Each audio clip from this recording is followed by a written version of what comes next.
नमस्कार मित्रांनो, मी शुभम आणि स्वागत आहे तुमचं आजच्या एका नवीन ब्लॉगमध्ये. पालघरमध्ये असलेल्या मिनी वृंदावनचा हा दुसरा भाग. पहिल्या भागात आपण इथली मुख्य मंदिरे पाहिली आणि झणझणीत पावभाजीवर ताव मारला. आता आम्ही फ्रेश होऊन निघालो आहोत इथल्या सर्वात खास ठिकाणांकडे. सर्वात आधी आम्ही आलो यमुना घाट बघण्यासाठी, कारण इथलं खरं आकर्षण म्हणजे पुलावरून खाली दिसणारे रंगीबेरंगी मासे. बऱ्याच वेगवेगळ्या प्रकारचे मासे तुम्हाला इथे बघायला मिळतील. त्यानंतर आम्ही अशा ठिकाणी पोहोचलो जिथे कलेचा एक अद्भुत नमुना पाहायला मिळाला. इथे श्रीकृष्णाच्या जन्मापासून ते त्यांच्या आयुष्यातील सर्व घटना छोट्या छोट्या कलाकृतींमध्ये मांडल्या आहेत. त्यांच्या रासलीला, कालियामर्दन आणि गोकुळातील तो काळ खरंच हुबेहूब साकारण्यात आला आहे.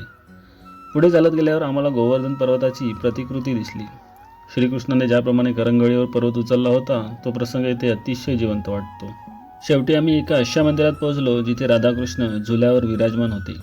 हे दृश्य खूपच सुंदर होतं, पण एक कलाकार म्हणून माझं लक्ष तिथल्या भिंतींवरील पेंटिंग्सनी वेधून घेतलं.